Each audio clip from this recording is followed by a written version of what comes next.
ඒකද තයිමොන් කියලා පිළිගන්නවා ටෙක් ඩේරිය වලට ආපු ගොල්ලන් හැමදේනම මේ අද ඇවිල්ලා ඇත්තටම කියනවා නම් මම කතා කරන්න යන්නේ AI මොඩල් එකක් සම්පූර්ණයෙන් අපි කොහොමද අපිට ඕන data ටිකක් දීලා ට්‍රේන් කරලා හදාගන්නේ කියන එක ගැන මම මේක ඇත්තටම කලින් මගේ කරපු එක්ස්පෙරිමන්ට් එකක එක්සාම්පල් එක තමයි ඔයගොල්ලන්ට කියන්න යන්නේ කොහොමද මේ මොඩල් එක හදාගන්නේ Tamanටම කියලා එකක් මොකද දැන්ට AI මොඩල් ලෝකෙම ප්‍රසිද්ධ ඒවා තමයි ඉතින් ChatGPT DeepSeek ඊට පස්සේ ඊට අමතරව තියෙන තව මේ Grok එක ඊට පස්සේ තවත් ඒ ටෙක්ස්ට් මොඩල් එනකොට මේ image generation පැත්තෙන් ඩාවින් තියෙන ඒවා ඒ වගේ දේවල් ගොඩක් තියෙනවා මේ Tamanට AI සපෝට් එක ගන්න ඕන ඒත් අපි ළඟ මොන හරි data අපි ළඟට තියෙනවා නම් අපි කරන්න ඕන මොකක් හරි අපිට දේවල් තියෙනවා නම් අපිට මොන හරි ඒ data ටික use කරන්න මොකක් හරි method එකක් හොයාගන්න ඕන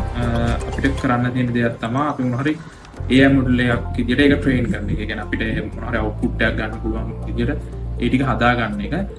so මේකට මම මගේ ළඟ තියෙන කම්පියුටර් එකේ සාමාන්‍යයෙන් ගොඩක් ඇප්ලිකේෂන් ඉන්ස්ටෝල් කරලා තිබ්බ නිසා මට ඒකේ ප්‍රශ්නයක් තිබ්බා.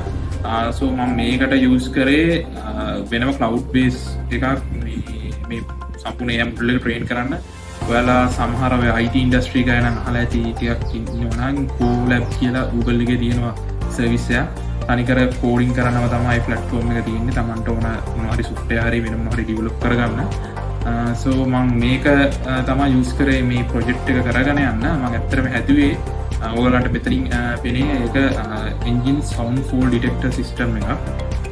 මේකට ඇත්තටම සෑහෙන කාලයක් ගියා සම්පූර්ණ development එක කරගෙන සම්පූර්ණය ඔය කට්ටියක අදහස්සේම අරගෙන ඒ ටික ඩිවෙලොප් කරගෙන යන්න. මේක මුලින්ම කොහොම හරි මට අයිඩියා එකක් ආවේ මම දැක්කා වෙන يعني සවුන්ඩ් යූස් කරලා වෙන ඩිටෙක්ට් කරගන්න පුළුවන් දේවල් හදලා තිබ්බ කට්ටිය. so ඒ වගේ මේකත් හදලා තිබ්බා. ඒත් එන්ජින් ෆෝල්ට් වලට මට මේ අර එක්තරා වෙහිකල් කැටගරි එකකින් හදලා තිබ්බේ නැහැ. නැති ස්පෙෂලායිස් කරලා හදලා තිබ්බේ නැති සිද්ධියක් තිබ්බා.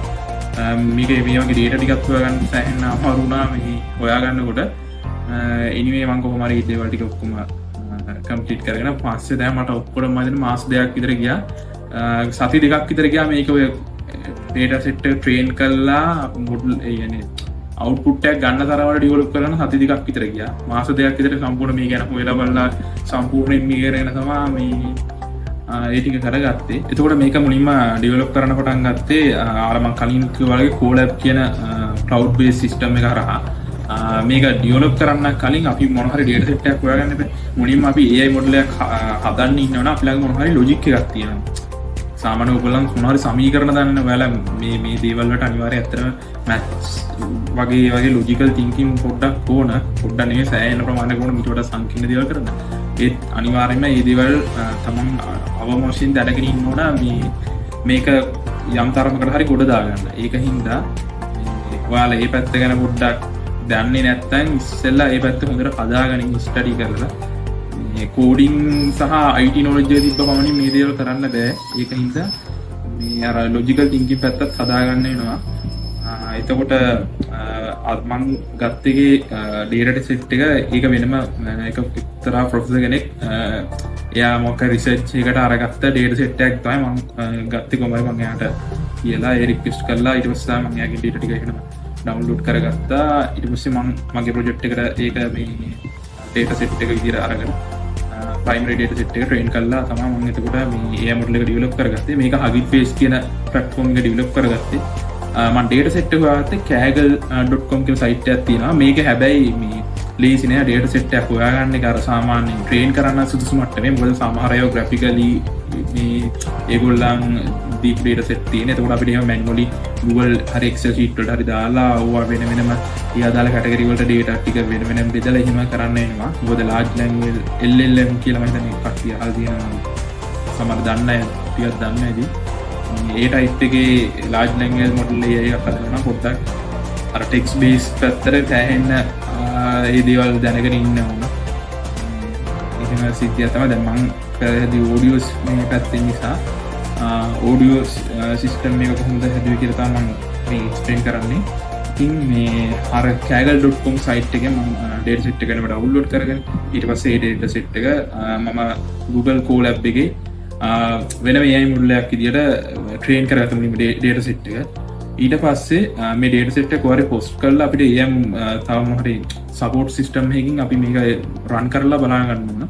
ඒකට මම Colab එකකින් කරේ Colab එකේ JSON ෆයිල් එකක් වෙනම එක්ස්පෝර්ට් කරන්න පුළුවන් අපිට. ඒ කෝඩ් ටික සම්පූර්ණයෙන් ඒ ඩේටා ටික ට්‍රේන් වුණාන් පස්සේ වෙනම අපේ Google Drive එකේ හැදෙනවා මේ JSON කියලා ෆයිල් එකක් .json කියලා අකට තියෙන්නේ.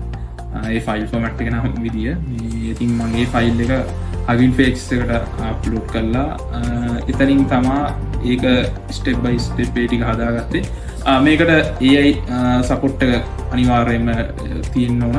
ඒ වගේම knowledge එකක් සම්පූර්ණයෙන්ම තියෙන්න ඕන. මොකද මේ කියපු දේවල් එකක්වත් මේ සාමාන්‍යයෙන් සිංහල විතරක් දැනගෙන කරන්න බැහැ. සාමාන්‍ය ඉංග්‍රීසි පොඩ්ඩකුත් දැනගෙන සාමාන්‍ය සැලකිය යුතු මට්ටමකට ඉංග්‍රීසි භාෂාව හැසිරීම හැකියාව තියෙන්න ඕන. මොකද කමාන්ඩ් එකක් ප්‍රොම්ප්ට් එකක් දෙන්න හරියට දන්නේ නැත්තම් මේ දේවල් මම කියපු දේවල් ටික හරියට කරගන්න බැරි වෙනවා. ඒ හින්දා ඔන්න ඔය විදිහට තමයි මම එතකොට Colab එකයි Hugging Face එකයි ඊට පස්සේ kaggle.com කියන සයිට් එක තමයි පාවිච්චි කරේ මේ ටික කරගන්න. ඩේටා සෙට් එක හොයාගන්න, ඩේටා ටික ට්‍රේන් කරගන්න, AI මොඩල් එක ජෙනරේට් කරගන්න. ඒ ටික තමයි තියෙන්නේ. ඉතින් AI මොඩල් නම් සෑහෙන කොටක් තියෙනවා. මේ අපිට ඒක රන් කරලා බලන්න පුළුවන් මේ සපෝට් සිස්ටම්. එතකොට ඔයගලන්ට ඔයගලන් මොකද AI මොඩල් එක හදනවා නම් ඒ දේවල් ටික හදා ගන්න පුළුවන්. ඒ වගේම ඔයාලා සමහරවයි ආර්ටිෆිෂල් ඉන්ටෙලිජන්ස් ගැන උනන්දු කෙනෙක් නම් ඔයගලන්ට පුළුවන් මෙතන ඉමේජ් ජෙනරේෂන් පැත්තේ මේ ඉමේජ් ඩිටෙක්ෂන් පැත්තේ දේවල් තියෙනවා. සාමාන්‍යයෙන් තාමත් කට්ටිය එච්චර අත්දැක බලලා නැති දේවල්.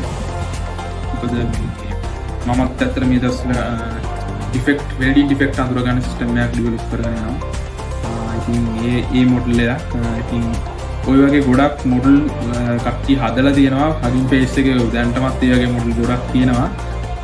ඒත් මේ දේවල්ලට එක ප්‍රශ්නයක් තමා තියෙන මේ පිට තියෙන කම්පියුටර් පවර් එක සහ අනිත් ඒවා රිසෝසස් වල මදිකම. ඒක තමයි මම ඔන්ලයින් ප්ලැට්ෆෝම් යූස් කරන්න පටන් ගත්තේ. ලිමිටඩ් යන්න පුළුවන් ප්‍රමාණයක් තියෙනවා. මම ඔය ටික දේවල් කරේ ෆ්‍රී රිසෝසස් පාවිච්චි කරලා. ඒත් සමහර දේවල් අපිට ෆ්‍රී රිසෝසස් වලින් කරන්න බෑ. සමහර දේවල් වලට අනිවාර්යෙන් පේයිඩ් version වලට යනවා. මොකද නැත්තම් සෑහෙන කාලයක් යනවා මොන හරි අවුට්පුට් එකක් ගන්න අපි ළඟ තියෙන ඩේටා සෙට් එක. ඔය දේවල් ටික තමා එතකොට සම්පූර්ණ මගේ AI මොඩල් එක මම කොහොමද හැදුවේ කියන පොඩි අර ඕවර්විව් පාර්ට් එක මේක කරේ. ඒ අර එන අර සම්පූර්ණ එක්ස්ප්ලනේෂන් එක නෙමෙයි. මම මේ කොහොමද කිව්වේ අනික මේක බලන කෙනෙක් කවුරු හරි ඉන්නවා ඔයාලගේම AI මොඩල් එක ඩෙවලොප් කරගන්න එහෙම ආසාවක් තියෙනවා. මුලින්ම ඉන්ස්ට්‍රක්ෂන් මොකද AI මොඩල් එකෙන් හරි නැත්නම් Google එකේ සර්ච් කරලා ගන්න එනවා. මොකද මේක ඇත්තටම අර වචනෙන් විස්තර කරලා කියලා දෙන්න පුළුවන් දී දෙයක් නෙමෙයි. මොකද එක එක්කෙනාට තියෙන අයිඩියාස් වෙනස්. එතකොට තමන් පාවිච්චි කරන ටෙක්නොලොජි එක ඊට පස්සේ තමන් යූස් කරන ට්‍රික්ස් ඒ වගේම ඩේටා ටික අනුව මේ දේවල් ඩිපෙන්ඩ් වෙනවා. ඒක නිසා එකින් එකට ටියුටෝරියල් එකක් කරන්න අමාරුයි සම්බන්ධව. ඒකින් තමයි මම මේ පොදු හැමෝටම පොදු විදිහේ දේවල් ටික කිව්වේ. ඔයාලා try කරලා බලන්න. මේ මීට අමතරව තව හොඳ site තියෙනවා. මම කරපු ස්ටෙප් ටිකක් කිව්වේ. ඒ වගේ මම මේ දැන්ට කරගෙන යන දේවල් ප්‍රොජෙක්ට් වලත් ඒ ඉස්සර අප්ඩේට් එකක් දෙන්න ඉස්සරහට කොහොමද ඒව සක්සස් වුණොත් එහෙනම් අපි නැවත ආයි හම්බෙමු. thank you. වීඩියෝ එක like කරන්න. ඒ වගේම ඔයාලගේ අදහසුත් පල්ලෙහා කමෙන්ට් කරගෙන යන්න.